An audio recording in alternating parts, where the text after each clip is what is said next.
Goons sponsored by the state on several occasions had failed. Police and other state security agencies had to come in. At about 11 a.m., same Sunday, 18th May 2025, this information was communicated to the Inspector General of Police, the Director General of the National Intelligence Service, and the Director of Criminal Investigations by the CS Interior Kipchumba Murkomen, and consequently, a killer squad composed of 101 lethal and dreaded officers from the administration police and seconded to the National Intelligence Service, accompanied by officers from the DCI, the Anti-Terrorism Police Unit, the General Service Unit, and the regular police were deployed. This killer squad have been carrying out extrajudicial killings and abductions. Yesterday, they were mobilized and cordoned off and blocked all exits from Gatanga constituency. This squad was armed to the teeth and hooded and with masks to conceal their identity because of the heinous acts they wanted to commit on us. This is despite that there are existing guidelines from the High Court that officers should be in uniform and not conceal their identity. At about 2:30 p.m., we received further intelligence from the deployed patriotic officers who are not in agreement with the information that they had clear instructions to plant arms and weapons in our convoy to provide evidence to arrest us and get evidence that they could charge us with in court. After about 30 minutes, the killer squad was joined by their counterparts who are highly trained in the use of biological weapons. Their instructions were to poison me through inhaled chemicals that would paralyze my brain within 3 months. This was the intent and the purpose of the whole operation. My team and I sought alternative routes as guided by the deployed security personnel, majority of whom are our supporters and opposed to what is going on. We have credible information that President Ruto has directed that my private security personnel be disarmed and be targeted for withdrawal of their licenses so that they can leave me vulnerable to allow room for goons to attack and possibly eliminate me. President William Ruto has expressed ungovernable anger that the state-sponsored goons are being overpowered by my private security personnel who are licensed gun holders.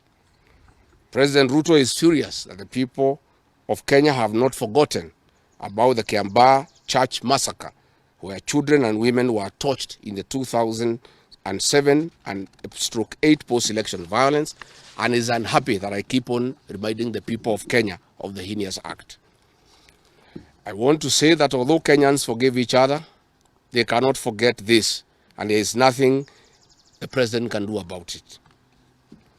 The president was also utterly livid that I exposed his grabbing of 5-acre piece of land inside Gong Forest, where he intends to put a private hotel.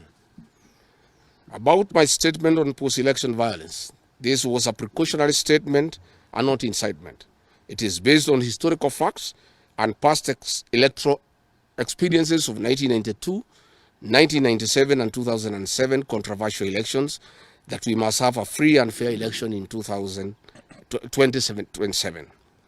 It is my civic duty as a leader to remind IEBC, all agencies and institutions charged with election management, that they must deliver free, fair, verifiable and credible election.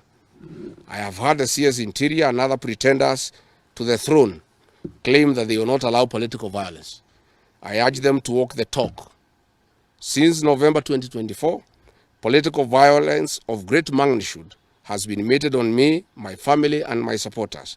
Not a single case has been prosecuted.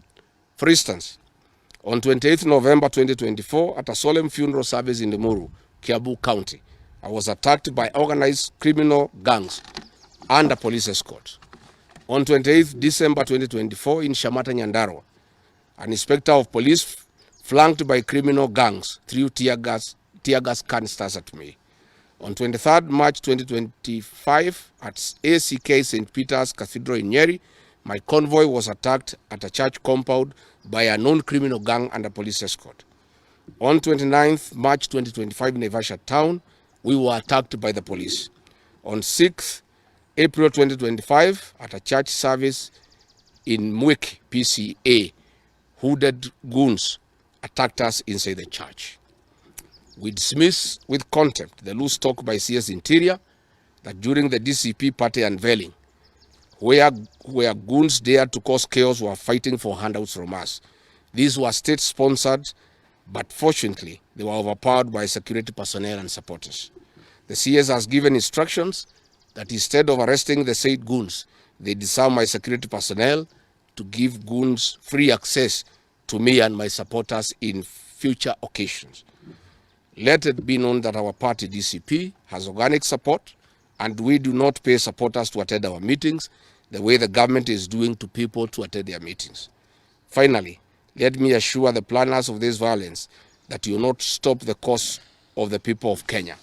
The one-term movement and the DCP party popularity will not be stopped and will not be slowed down. The cause to liberate Kenya is not about Rigathi Gachagua. All the leaders with me. Wasting time and resources to stop me is a zero-sum game. The people of the Republic of Kenya have said that lies must stop, roads must be built, corruption must stop, abductions and extrajudicial killings must stop, education and health systems must work. They are some of the things that are making the people of Kenya restless. We are putting our supporters on high alert that they have the right to express their frustrations if injustice is meted on us. My supporters and I will not be cowed or intimidated by the use of the criminal justice system to manage politics. The drama of waylaying us on roads should be stopped. If the government knows that I've committed a crime known under the laws of Kenya and identified in the penal code, they know all my homes. And I'm here. They know my Wamanyoro home. They don't need to waylay me on the road. Let them just come here, and if we have committed a crime, they can come and arrest me and take whatever action that they want to take. That is the end of the statement. Iko swali? Yes. Yes.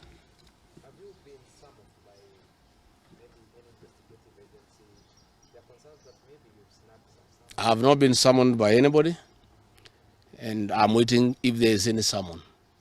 What happened is that they wanted to plant weapons in my convoy, and they wanted to use chemicals so that they can paralyze our brain the way they did to Kenneth Matiba.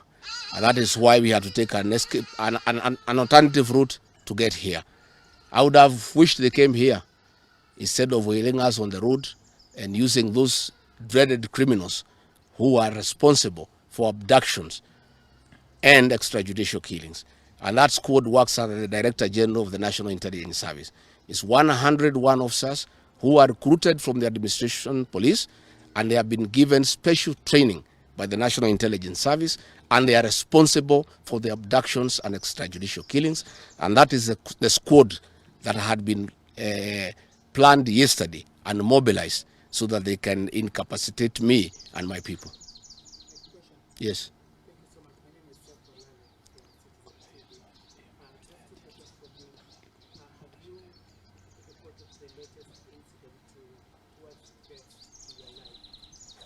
Report to who?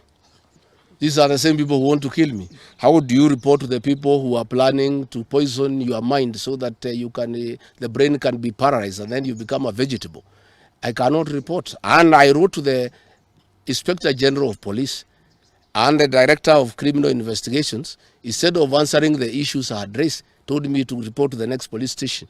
Yet all these things have happened under the cover of the police. So it is useless to go and report to the police. That is why I'm talking to the people of Kenya, so that if anything happens to me, President William Ruto must be held accountable. And I want to say, when they hounded me out of office, I pleaded with my supporters to stay calm and express their displeasure by singing. That is no longer going to be the case. And my supporters have blamed me for not allowing them to stand up to intimidation and the wrong things that are being done against their leaders. Therefore, our supporters are on high alert, and they will be part of the leadership and ourselves who will be resisting impunity and intimidation by William Ruto and the government. Oh, yes.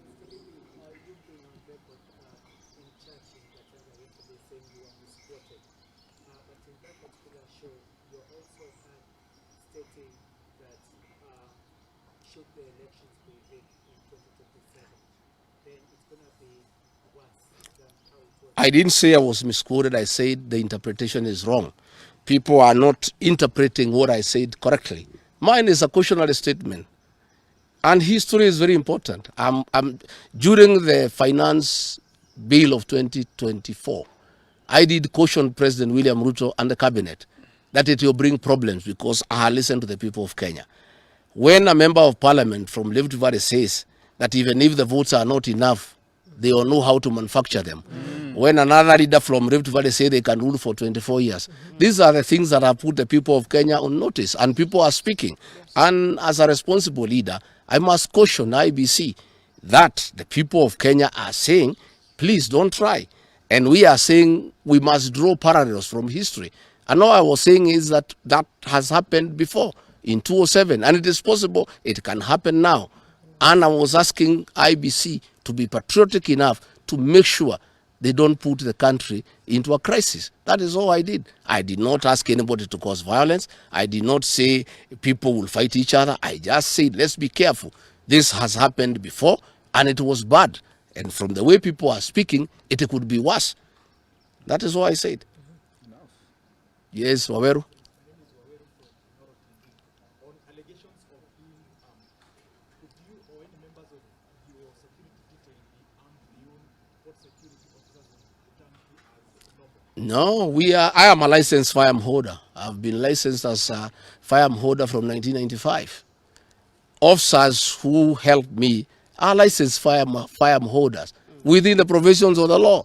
We don't carry any illegal weapons. In this country, civilians are allowed to have firearms. And since the government withdrew security around me, and there has been so many attacks against me, it was my responsibility to put up a team of civilian firearm holders to escort me around. And there's nothing that is illegal, and there's nothing that is wrong. Tumesikizana? Asanteni sana.